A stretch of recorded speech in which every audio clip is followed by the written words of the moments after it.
ছাত্ৰ-ছাত্ৰীসকল, যোৱা ক্লাছত মই তোমালোকৰ আমি আৰু আমাৰ পৰিৱেশ পাঠ্যপুথিৰ পাঠ নং 1 অৰ্থাৎ গছ-গছনিৰ কথা নামৰ পাঠটি তোমালোকৰ সৈতে আলোচনা কৰিছিলোঁ, হয়নে? আৰু আজি মই এই পাঠটিৰ প্ৰশ্নোত্তৰসমূহ তোমালোকৰ লগত আলোচনা কৰিম। এতিয়া চাবা, 1 নম্বৰত কি আছে? উত্তৰ লিখা।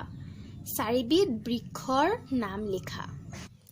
উত্তৰত আমি লিখিব পাৰোঁ আম, জাম, শাল, আহত। 2 নম্বৰটো চাবা, অসমত পোৱা 2বিধ মূল্যৱান কাঠৰ নাম লিখা। শাল আৰু চেগুন।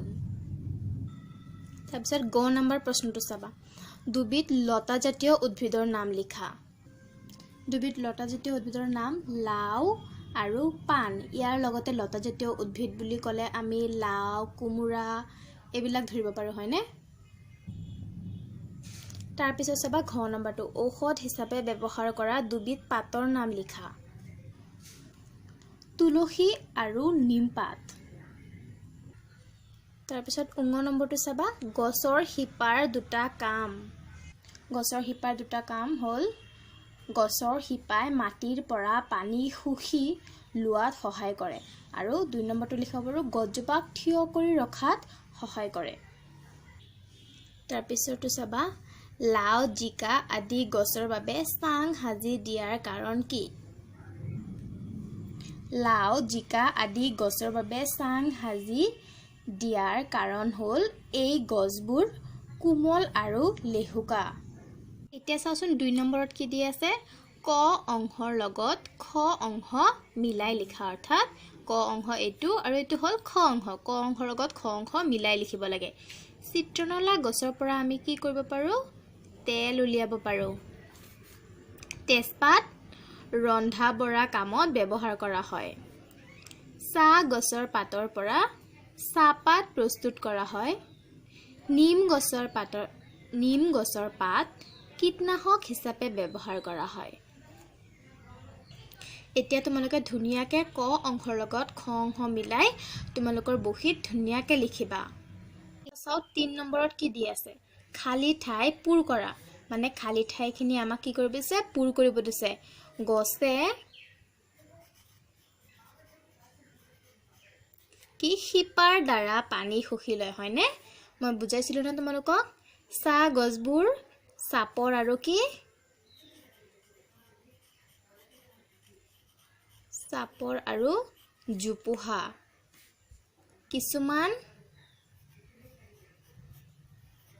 কিছুমান পাত শাক হিচাপে ৰান্ধি খোৱা হয়।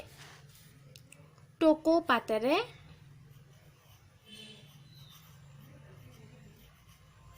জাপি সজা হয়। এতিয়া চাওচোন 4 নম্বৰত কি দি আছে? শুদ্ধ উত্তৰত টিক মাৰ্ক, অৰ্থাৎ ৰাইট চিন দিয়া। বাঁহ গছ গুল্ম নে বৃক্ষ নে তৃণজাতীয় উদ্ভিদ? কোনটো হয়? তৃণজাতীয় উদ্ভিদ, হয়নে? তাৰপিছত খ নম্বৰটো চাবা, গুল্মজাতীয় উদ্ভিদ বৃক্ষতকৈ সৰু নে ডাঙৰ? সৰু, হয়নে? তাৰপিছত গ নম্বৰটো চাবা, বৃক্ষজাতীয় উদ্ভিদৰ গা গছ বৰ টান নে কোমল? কি হয়? বৰ টান, হয়নে? তাল, আম, নিম গছৰ পাতেৰে বিচনী সজা হয়। কোনটোৰে সজা হয়? তাল গছৰ পাতেৰে সজা হয় বিচনী, হয়নে? চাও আমি 5 নম্বৰত কি দি আছে? এটাকৈ পাৰ্থক্য লিখা, অৰ্থাৎ প্ৰশ্নত দিয়া বিষয়ৰ মাজত কি কৰিব লাগে? আমাৰ এটাকে পাৰ্থক্য লিখিব লাগে। যেনেকৈ আমাৰ ক নম্বৰ প্ৰশ্নত কি দি আছে?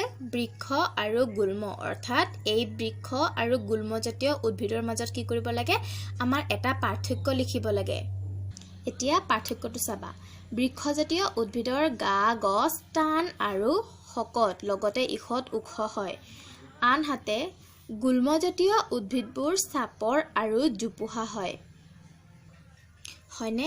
বৃক্ষজাতীয় উদ্ভিদ বুলি ক'লে যেনেকৈ আম, জাম, কঁঠাল, শাল, চেগুন আদি গছবিলাক কি হয়?